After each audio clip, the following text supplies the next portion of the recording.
With my channel coming up on 1,000 subscribers, I figured I'd do a Q&A video. I collected these comments from the 1.99 changes and Stay to P494 videos, but if I missed anything you wanted to ask, just leave it in the comments of this video, and I'll get to it when I can. First up, will your Stug ever be unflipped? I'm afraid not. I've been like this for too long and I'm simply going to stay this way, I think. Next up is... Hi, love your reviews. How do you determine what ships or boats to review? I base it on three things mostly. If it's fun for me to play, if there's a high demand for it, or if it's a very relevant ship to the current meta. The one that matters most is probably how much demand there is for it, because if a lot of people are asking for something, I'm going to review it as soon as I can. I also occasionally do little votes on my Patreon, so that also affects which vehicles come first. Why do you still play Naval even with all the issues? Just wondering. I really like the core gameplay loop, even if there's a lot of problems with the current implementation of it. I suppose I'm just optimistic that they're going to roll back some of the changes based on my feedback to them, but that doesn't seem to be happening, so we'll have to see. Is Naval worth grinding?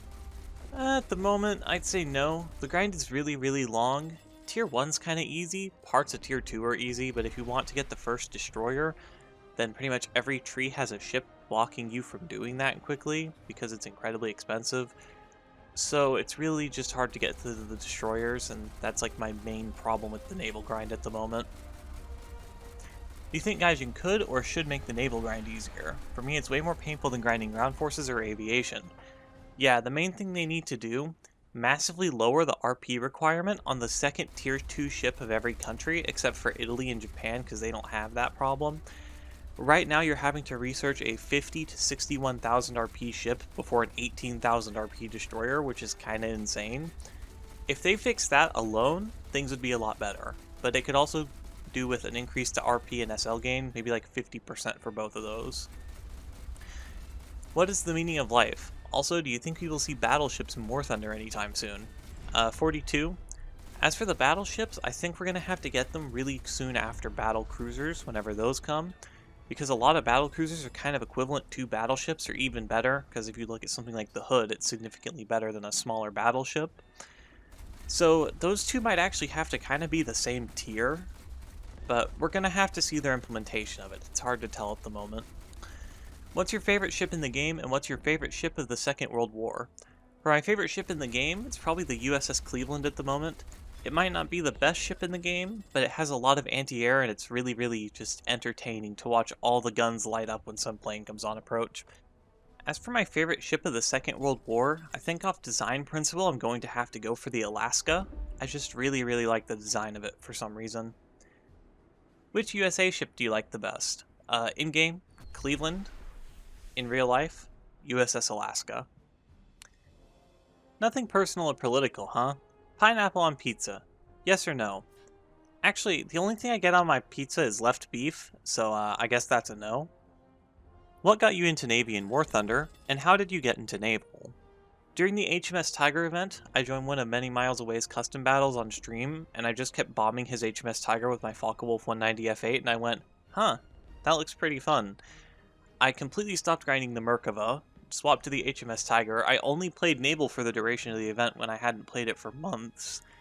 And I went from like the second German ship to their destroyer line, and I've just been playing Naval ever since. Flipped Stug 3 or flipped Stug 4? Currently a Stug 3. If Gaijin adds a Stug 4, then I'll have to choose. Since when have you been playing War Thunder, and what got you into War Thunder? In 2017, I built my first custom computer, and I was actually able to play things with like decent specs, because my old computer was so bad it couldn't run War Thunder. A friend convinced me to try it, and I have since just played like way too much of it. Hi dude, love your videos. I have two questions. Is the Prinz Eugen worth it if it ever goes into a discount? I like German Navy, that's why I'm considering it. The second question is, which Navy tree is the most fun at the moment? Not the most powerful, but the most fun and enjoyable to play. Keep up the nice content. I would say the Prinz Eugen isn't really worth it at the moment, because it just kinda explodes if you hit it, which isn't very fun. But I think if they fix it and make the ammo rack a little less volatile, then it would be pretty fun again. As for the second question, I think that America is kind of the most fun. I would have said that before 1.99 though, so it's not a thing of them being powerful. It's just that the Fletcher, Sumner, Porter, all those, they're really easy and fun to use. There's something just satisfying about beating everyone in firepower and fire rate by such a wide margin. Also, thanks for the compliments. Hearing all the nice little things people say keeps me going with this.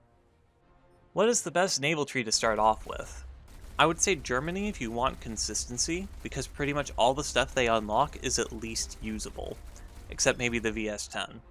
If you want like power spikes, but also dips, then America, because you have really bad ships like the Clemsons or the Omahas, but you have really, really good ships like the Fletcher or the Sumner or the Brooklyn. I'd say that America gives you the best experience if you can grind through the hard parts, but maybe for starting off, it would just be Germany. When building a lineup at 4.7 to 5.7, what thought process do you use for deciding which vehicles to bring? Do you include PT boats, or is higher BR always better? Normally I just bring the highest BR ships. I don't really bring PT boats when I'm using destroyers or cruisers, unless it's like 3.7 where I don't really have a choice. I don't think that higher BR is always better, quite, but I do think that it tends to perform better.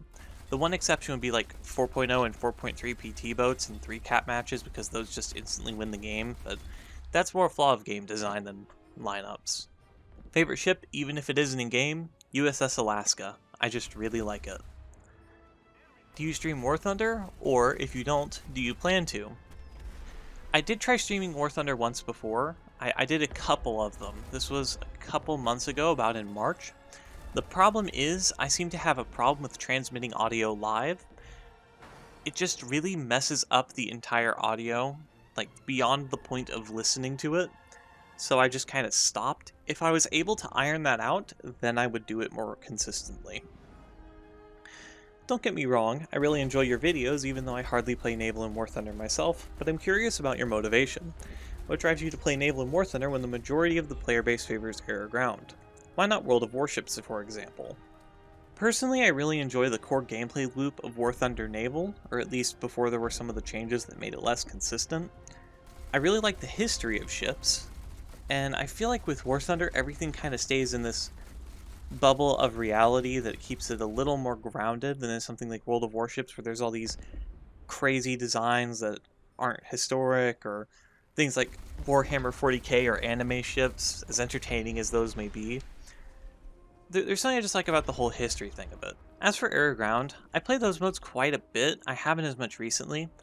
With air it's fun, but it feels like there's a lot of downtime and it's kind of try-hardy, because the way to do best in it feels really lame.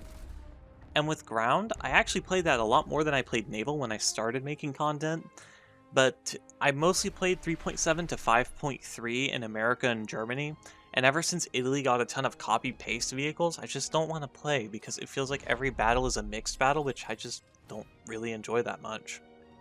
What are your favorite planes for cast in Naval? I don't really have any, I just don't enjoy Naval cast too much. Though I do recall that I really liked the Ju-87G2 about when I started playing Naval again, because you could just snipe ships from outside the range of their anti-air weaponry. With the Italian Navy introducing anti-ship missiles, though it's an extremely long grind for the ship, and then the modification that's at the end of a research line, how do you think their implementation is going, and what do you think future updates could hold for us? I think they're implemented pretty well. The main problem is that with my high ping, the missile just kind of goes around everywhere and doesn't hit things right. I think in the future we're going to get more anti-ship missiles like the Nettuno. I hope we don't get things like exosets. Luckily in the dev stream, BVVD kind of said like those were in a whole different class, and I hope they keep that in mind, because the moment you're able to snipe someone from 70 kilometers with a missile is probably the moment I stop playing this. Overall, I think they're promising. I just hope that they kind of keep it under control and don't turn the mode into either you have missiles or you're missile fodder. Do you believe that ships that weren't built will be added to Naval to fill gaps in tech trees, especially with the fact that Germany has all their cruiser classes in game and can only add sister ships to them? I don't think we're going to have to add fictional designs yet. With just the cruisers, every country is kind of fine. The only one I can really think of that has some problems is Russia, because they don't have a conventional heavy cruiser. But once we get to battle cruisers and battle ships, there might have to be some fictional designs to plug in some gaps. I think that the most notable thing is going to be like top tier naval. because you're going to have stuff like the Yamato, the Iowa, and the Bismarck all in the same match, when those are kind of on much different power levels. Stuff like the H-class and the Montana class could kind of give some more parity at the top tiers of Naval, though it would be kind of hard to balance them, and there would have to be a lot of kind of guessing with what the final designs would be like, so it's really hard to say. Thoughts about Swedish Navy? There's a suggestion over on the War Thunder forums for it. I don't really know anything about the Swedish Navy, but I would like to have them because I'm sure they'd have some interesting designs. The way I see it, another naval tree is always a good thing. Where do you see War Thunder in 2 years? I think they're going to push jet BRs up a lot and get stuff like the F-14 in here.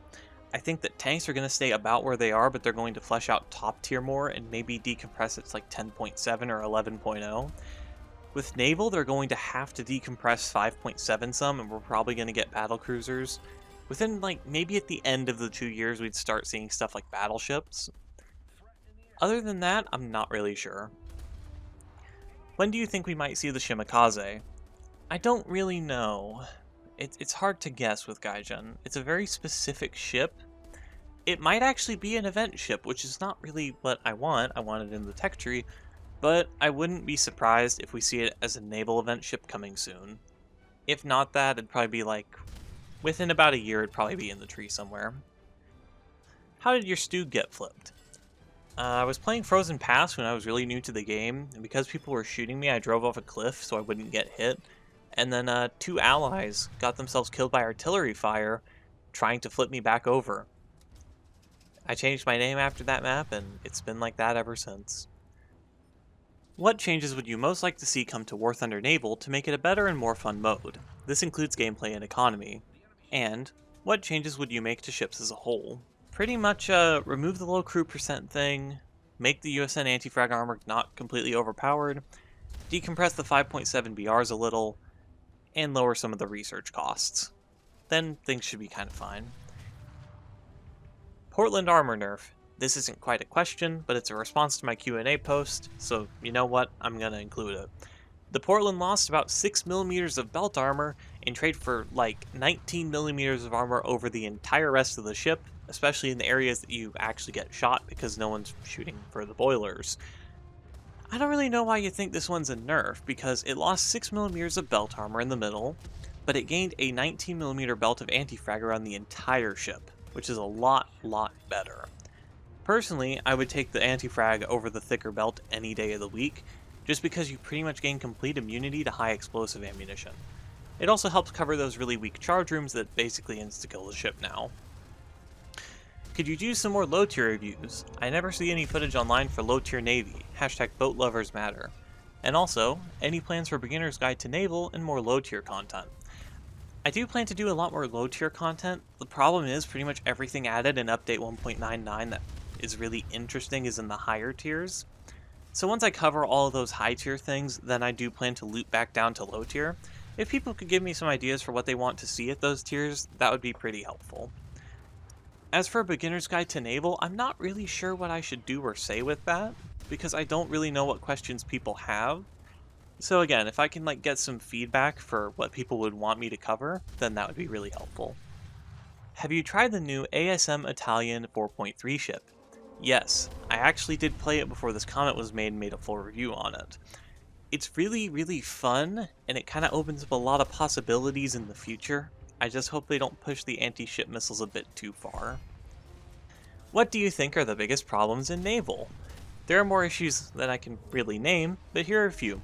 Extreme BR compression, Tier 2 research gate, too hard for new players to reach destroyers and up, low SL rewards, low RP rewards, stock HE only when that can't damage some ships, parts and FP are not stock in a mode where you're supposed to tank many rounds before dying, many ships are blatantly pay to win like the Prince Eugen, USS Helena, and HMS Belfast, crew skills are more pay to win due to having a larger effect and Naval having a slower grind, making it harder to unlock them, most guns have insane dispersion which takes away from the skill of combat by making it too random, detonation is also too random, causing ships to instantly die because you hit them somewhere. USN anti-frag armor makes them completely immune to all HE despite that making no sense. Italian and Japanese destroyers are too weak. Italian cruisers are too weak.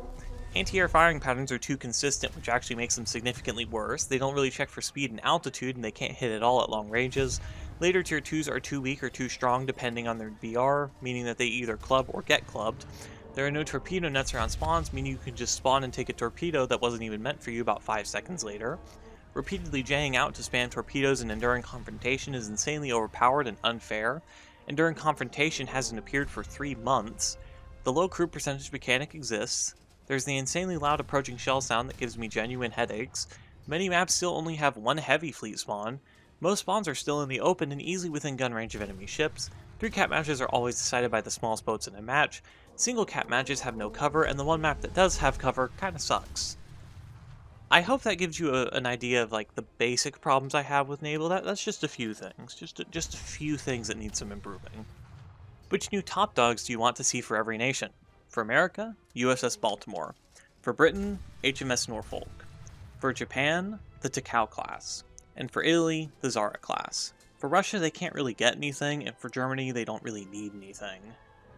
This one's a bit too long for me to read all of it, but I can give you kind of the general gist of it. Do you think Gaijin has gone too far, with top PR premiums being better than their tech tree ships, and the constant meta ship forcing people to change countries and pay a lot of money to stay competitive? Yeah, I think they've kind of gone too far. They need more of a buffer between the top BR ships and then the top BR premiums. The constant meta shift is terrible, and it's just like money-making scheme. That's all it is. They had Germany be completely overpowered to sell Prinz Eugens. Once the sales for those dried up, they changed it to the Helena. It's just kind of obvious what they're doing, and I wish they would treat it more like a game mode that needs to be improved than a cash cow. Considering they have added heavy cruisers as ships, do you think they might even step it up to battle cruisers? Also, do you think the French will receive a naval tree in one of the upcoming updates? I'm kind of concerned they'll step it up to battle cruisers. The difference between light cruisers and heavy cruisers isn't actually that much, because there are a lot of light cruisers that are better than their heavy cruiser counterparts. Battle cruisers are on a whole nother level, and I think that if those get implemented too early, it'll just make every single thing but them completely useless. So I kind of hope they hold off on it. We'll see them at some point, that's pretty much it, not in doubt. But right now, we don't really need them. As for the French naval tree, I do hope that we'll see it soon. It'll probably be a few patches before we really do see it, but I think it would be a cool addition. What's your favorite ship, tank, and plane in War Thunder, if you have one that is your favorite, of course? Also, what tech tree and game mode would you recommend for a naval newbie? As for favorite ship, probably the Cleveland right now. For favorite tank, the Furry Tiger, because it's hilarious and I'm a degenerate. As for plane, the F4U4B. And as for what tech tree and game mode, I think that Naval Arcade can be a bit easier to learn. Even when playing Arcade, I'd actually recommend turning on the realistic aiming setting, as it gives you direct control over the vertical axis, rather than just leaving it to the game to decide. I would say that Germany's the most consistent tree, because everything you unlock is generally pretty usable. America is a bit more noob-friendly at points, but they also have some really bad ships like the Clemsons and the Omahas. Either one of those is fine. I wouldn't recommend the other trees, because generally they're a bit weaker or harder to use. And that's all of the questions. Keep in mind I'll be answering ones that come up in the comment section as best I can for as long as I can. Thank you for watching. Don't forget to like, comment, and subscribe for more naval content.